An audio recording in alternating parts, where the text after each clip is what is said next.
โอเคအားလုံးမင်္ဂလာပါโอเคကျွန်တော်တို့ဒီနေ့ပေါ့နော်မနေ့ပြန်ည10 နာရီခွဲမှာဆိုတော့ကျွန်တော်တို့ Rosenborg အသင်းနဲ့ပေါ့နော်ကျွန်တော်တို့ Norway Club အသင်းဖြစ်တဲ့ Rosenborg အသင်းနဲ့ကျွန်တော်တို့ခြေစမ်းပွဲကံမယ်ပေါ့ငယ်ညီကိုတို့လည်းဘယ်လိုမြင်လဲပေါ့နော်ကျွန်တော်တို့ကတော့ထုံးစံအတိုင်းပဲစားသမားအစ်စ်တွေ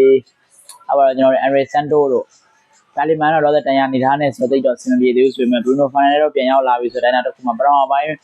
45မိနစ်လုံးမှာပါဝင်လာမဲ့လူတွေကအကုန်လုံးကအသင်းကြီးကစားသမားတွေဖြစ်ဖို့ရာဂိုင်းနှုန်းများနေပေါ့လေအဲ့တော့ကုညာတို့ဘောင်းညောင်းနဲ့ပေါ်တဲ့လူစင်းတစ်ခုကနော်ကျွန်တော်တို့က United အသင်းအတွက်ပို့ပြီးတော့ကောင်းမွန်တဲ့နေရာတစ်ခုရောက်နေပြီလားအဆင့်တစ်ခုရောက်နေပြီလားဆိုတော့ကြည့်ရမနေထားပြောလေပြီးတော့ကျွန်တော်တွေနောက်ထပ်ပေါ့နော်ကျွန်တော်တို့လူငယ်ကစားသမားလေးလာမယ်ဆိုရင်လည်းကျွန်တော်တို့ GG ကာဗီတော့ဒီဘက်မှာပါလာမယ်ဆိုတော့တည်တယ်လို့ရှေ့လေးစီရောလား Flasher တို့ဘာလို့ကထုံးစံအတိုင်းကျွန်တော်တို့အသင်းအတွက်ကပါဝင်နေကြဖြစ်နေရဆိုတဲ့လျောက်JJ ကာရီများပါလာခဲ့ JJ ကာရီရဲ့ကစားကွက်ကဘယ်လိုအခြေအနေမျိုးတွေဖြစ်သွားမလဲဆိုတော့ကျွန်တော်တို့စောင့်ကြံဗျာ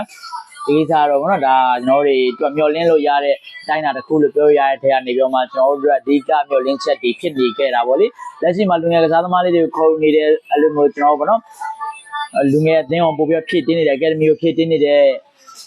Ineos ရဲ့လောက်ကွက်တွေကဘာတွေလဲဆိုပုံစံမျိုးတွေလည်းရှိနေတယ်ပေါ့နော်ဒါပေမဲ့လည်းကျွန်တော်တို့လက်ရှိနေထားမှာတော့လူကြီးအသင်းမှာပါဝင်လာနိုင်ဖို့အတွက်ပေါင်းအများဆုံးဖြစ်နေတဲ့ကစားသမားတွေပဲဦးတည်ပြီးပြောရမှာလေ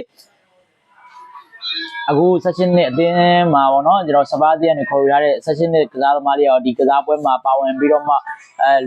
ဘောနော်ကျွန်တော်တို့လူစားဝင်ကစားသွားနိုင်မလားဆိုတော့စောင့်ကြံပေါ့လေလက်ရှိနေထားမှာကျွန်တော်တို့ရတဲ့အသင်းရဲ့ကစားသမားတွေအသင်းကြီးကစားသမားတွေပြန်ပါလာနေပြီဆိုတဲ့နောက်တစ်ခုမှကျွန်တော်တို့နေသားတစ်ခုကိုရောက်နေပြီလားမရောက်သေးဘူးလားဆိုတဲ့ညှို့လင်းချက်မျိုးနဲ့ပေါ့နော်ဒီပွဲမှာတော့ကျွန်တော်တို့ကြည့်ရဖို့မြင်ရတယ်ပေါ့လေဘာလို့လဲဆိုတော့ပထမပိုင်းတစ်ပိုင်းလုံးတော့ကျွန်တော်တို့အသင်းကြီးရဲ့စီနီယာကစားသမားတွေနဲ့ပေါ်ထွက်လာဖို့တော့မြင်တယ်ပေါ့နော်အဲဒီပွဲစဉ်မှာလည်းကျွန်တော်တို့ရဲ့ညနေတဲ့ကစားသမားတွေဘယ်လောက်ဖြစ်နေပြီလဲပေါ့နော် Bruno Fernandes တို့ Andre Santos တို့ပြီးရင်ကျွန်တော်ကွင်းလေကစားသမားကိုမိုင်နိုတို့ရဲ့အတွဲဖက်တွေကဘယ်လောက်ထိကောင်းနေမလဲရှေ့တန်းမှာရောကူညာ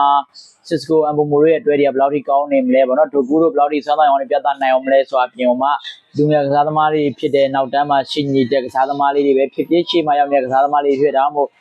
ဟိုတလောမှာပေါ့နော်ကျွန်တော်တို့ပြန်လာတဲ့ဒါလိုနော်United အသင်းရဲ့အရန်ကစားသမားကိုသမားတွေရောဒီပွဲမှာပါဝင်သွားနိုင်မလားဆိုတော့စောင့်ကြံပေါ့နော်ဒီနေ့ပွဲမှာအဓိကပြောစရာချက်ကတော့ကျွန်တော်လူငယ်ကစားသမားတွေကိုချီယူပဲပေါ့နော် Norway အသင်းကလပ်အသင်းနဲ့ကမ်းမှာဖြစ်တဲ့အတွက်ကြောင့်မလို့တဲ့တော့တွေ့တူပြောစရာမရှိဘူးဆိုပေမဲ့ဒါပေမဲ့လဲပေါ့နော်ကျွန်တော်တို့တွေမျှော်လင့်တဲ့နေတာတစ်ခုက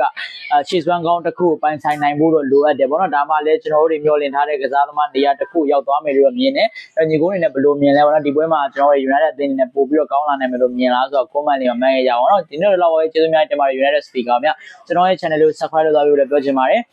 ပြီးတော့ကျွန်တော်ရဲ့ဂျာစီလေးမှာယူခြင်းနဲ့ကျွန်တော် player star ဆိုပြီးမှကျွန်တော် TikTok မှာရှာပြမှာကျွန်တော် Manchester United ဂျာစီလေးပြင်အောင်မှာတခြားသော club အသင်းရဲ့ဂျာစီကိုလည်းမှာယူလို့ရပါတယ်ဗောနော်အဲ့ဒါလေးကိုပြောချင်ပါတယ်ကျေးဇူးများတင်ပါတယ်ဒီနေ့တော့ကျွန်တော် channel လေးကို subscribe လုပ်သွားပြီးကြအောင်ခင်ဗျ